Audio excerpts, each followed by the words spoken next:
इमरान खान साहब का जेल से स्टेटमेंट आया और काफी दिनों के बाद स्टेटमेंट आया। उनकी मुलाकातें बंद की हुई थी और उसके बाद अब इमरान खान साहब का एक बयान कल रात गए जो है वो बाहर आया अपने एक वकील के जरिए से। 6 लोगों ने मिलने के लिए जाना था लेकिन मुलाकात नहीं होने दी गई। खासतौर पे पाकिस्तान की मिलिट्री एस्टेब्लिशमेंट ने इस बात का बंदोबस्त किया है कि सलमान अकरम राजा साहब की इमरान खान साहब से मुलाकात ना हो पाए। सलमान अकरम राजा साहब को इमरान खान साहब खासतौर पे मिलना चाहते हैं, उनके जरिए से वो पार्टी के जो रियल मामला आते हैं उनको चलाना चाहते हैं, लेकिन सलमान अकरम राजा साहब को मिलने नहीं दिया जा रहा। बहुत सारे और लोग हैं वो भी नहीं मिल पा रहे।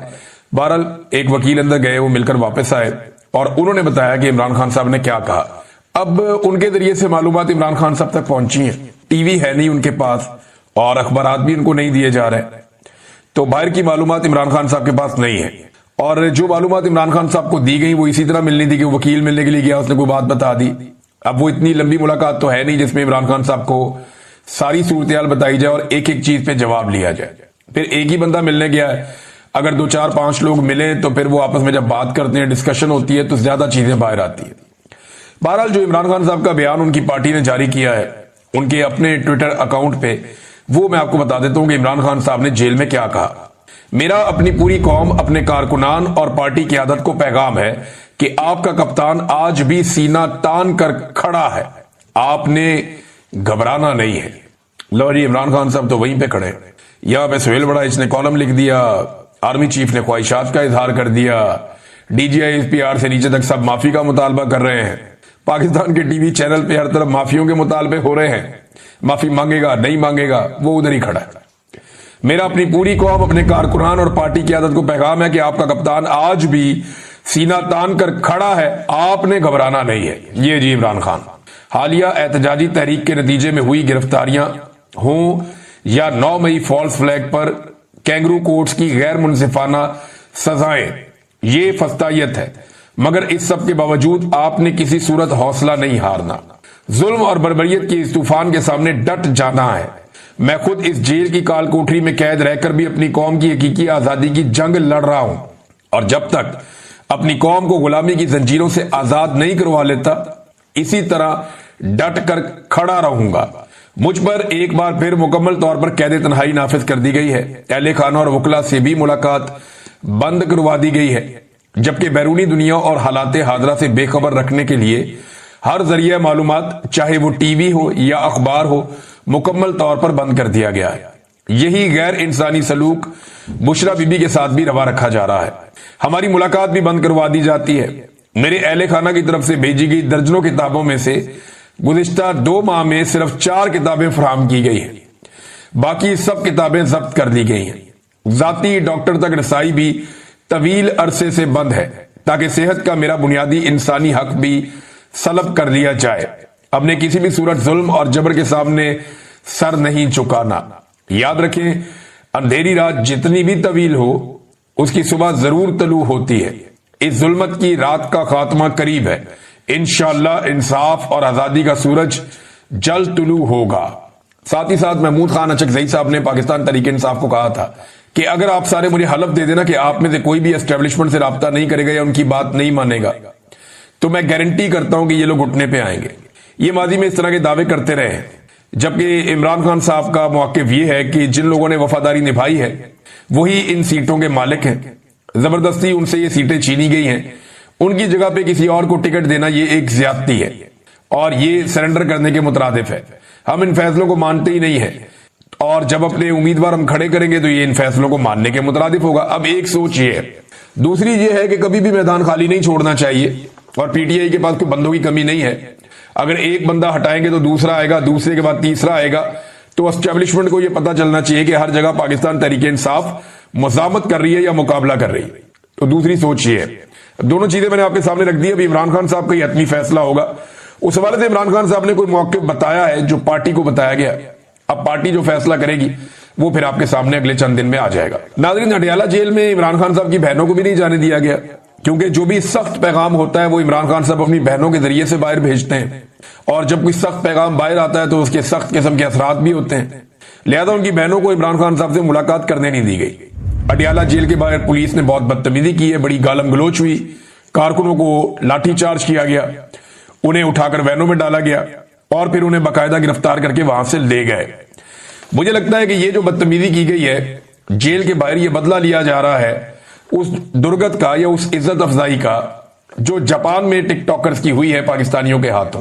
क्योंकि पाकिस्तानियों ने जापान में टिकटॉकर्स की बड़ी टका के इज्जत अफजाई की है। और यानी ये इनको इस सूरत का सामना क्यों करना पड़ रहा है? जाली हुकूमत है ना, इनके पास मैंडेट नहीं है तो लोग रिएक्ट करते हैं। अगर कोई हुकूमत मैंडेट के साथ हो और वो जाए और उनके ऊपर लोग ऐसे करें तो हमेशा उसकी मजम्मत करनी चाहिए। लेकिन ये लोग, इनके पास मैंडेट ही नहीं है, और जब मैंडेट नहीं है तो लोग रिएक्ट करते हैं कि जब इनको तो हमने वोट ही नहीं दिया, ये कहां से हमारे पैसों से फिर रहे हैं, हमारे पैसे लेकर कहां पे घूम रहे हैं। तो वो उनको ऐसे देखते हैं जैसे कोई चोर जा रहा है, फिर वो इनके साथ ज्यादती करते हैं। बहरहाल, और दूसरा जो माफी वाली एक ख्वाहिश का इजहार किया गया या करवाया गया सुहेल वड़ाइच साहब के जरिए से, उस ख्वाहिश की जो दुर्गत बनी है, उसके बाद ऐसा लगता है कि अडियाला के बाहर बदला लिया गया, कारकुनों को मारा कुटा गया, उन्हें घसीटा गया, गाड़ियों में डाला गया, उन पर तशद्दुद किया गया, फिर उन्हें गिरफ्तार कर लिया गया, बल्कि यह भी कहा जा रहा था कि इनको थाने जाके फिर मारो। अब ये एक जुल्म है। देखिए, कायदे आजम की तस्वीरें लेकर लोग निकलते हैं, लोगों पे मुकदमा दर्ज हो जाते हैं, कितनी अफसोसनाक बात है।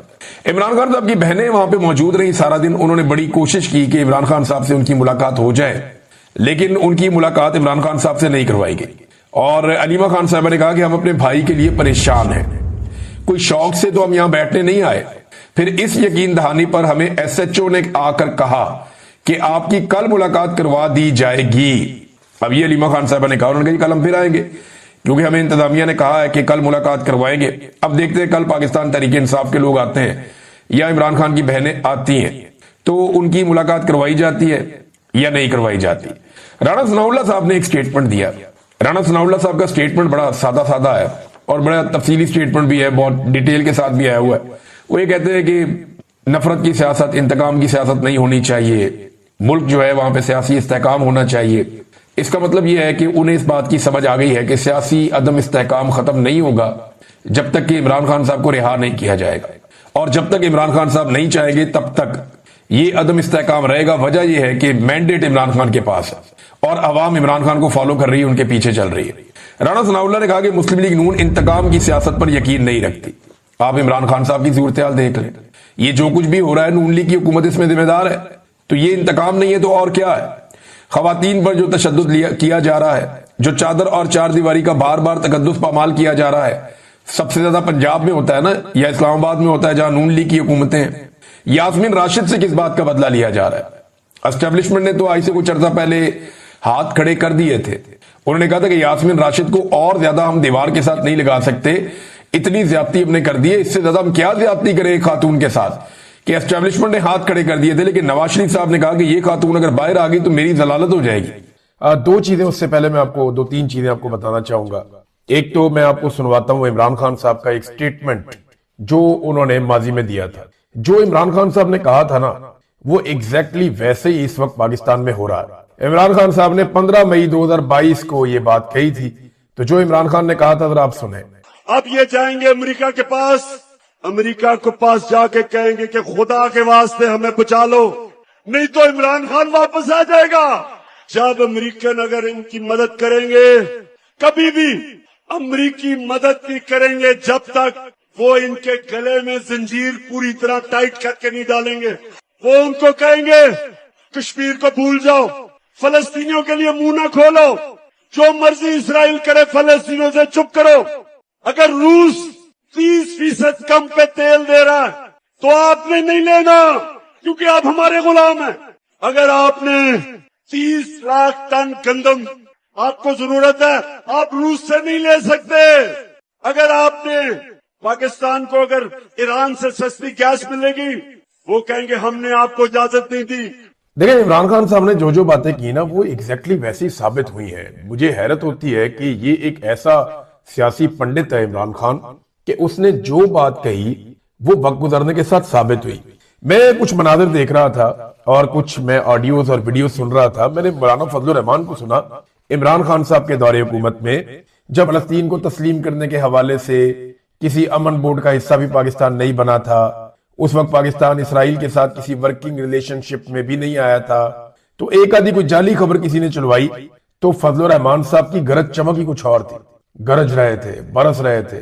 फजलुर रहमान साहब की आवाज में वो जोश खिताबत था कि मैं सुनकर अभी हैरान हो रहा था। लेकिन अभी अगर फजलुर रहमान साहब जब बात करते हैं तो ऐसा लगता है मिर्गी का दौरा पड़ा हुआ है, इतनी लो टून में, इतनी आहिस्ता आहिस्ता, रफ्ता रफ्ता, सोच सोच कर, बिल्कुल ऐसे घिसट घिसट के वो अल्फाज बोलते हैं। क्या वजह है? इमरान खान के दौर में तो ये शख्स बहुत गुस्से में रहता था, बहुत जज्बात में रहता था, जज्बात भड़कते रहते थे कि ये कर दिया जी इसराइल के लिए, वो कर दिया जी, और यहूदी एजेंट का ये कार्ड लेके फिरते थे हर जगह। अभी जबान जो है वो मुंह के अंदर बंद है और बोलने की जरूरत भी नहीं है। वजह यह है कि जिन्होंने आज तक फजलुर रहमान साहब को पाला है, जिन्होंने नेपाल पोस्ट के इतना बड़ा किया है, फजलुर रहमान साहब उनके खिलाफ बेवफाई नहीं कर सकते। फजलुर रहमान साहब एजेंसियों के बहुत वफादार आदमी है और वो वैसी हरकत नहीं करेंगे जैसी आजाद सियासतदान कर सकते हैं। नाज़रीन, ये कुछ मनाजिर हैं जो मैंने देखे, इस वक्त भी मेरे सामने चल रहे हैं। मैंने देखते हुए मुझे तकलीफ हुई।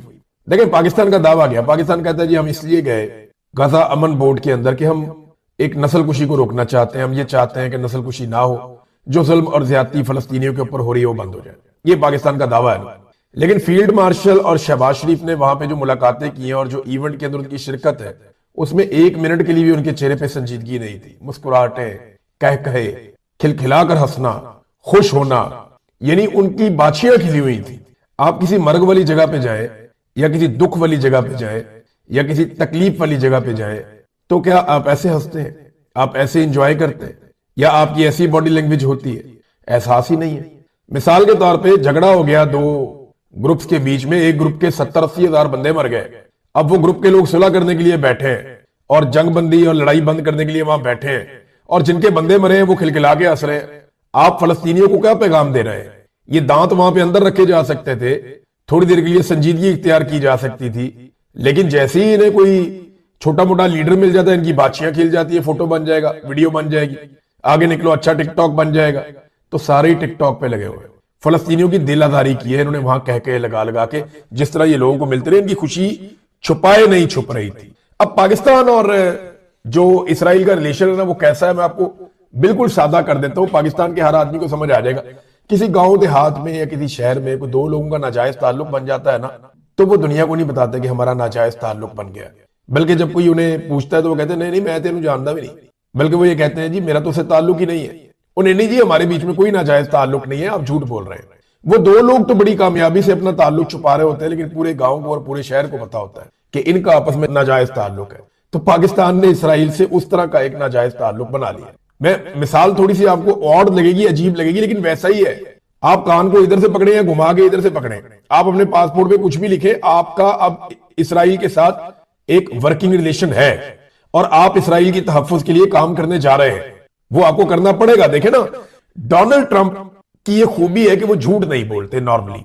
मैंने डोनाल्ड ट्रंप के जितने स्टेटमेंट सुने, मुझे लगा कि डोनाल्ड ट्रंप के अंदर एक बड़ी खूबियों में खूबी है कि वो झूठ बोलते ही नहीं, वो सीधी बात करते हैं मुंह के ऊपर टक करके। ये लो, नुकसान हो जाए बेशक, कई दफा नुकसान हुआ डोनाल्ड ट्रंप को।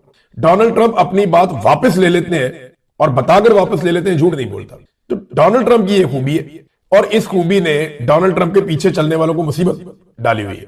डोनाल्ड ट्रंप अपने मुंह से बार बार कहता है कि मेरा जो गजा अमन बोर्ड है, इसका सबसे बड़ा मकसद हमास का सफाया और हमास को गैर मुसल्लह करना है फौरी तौर पे।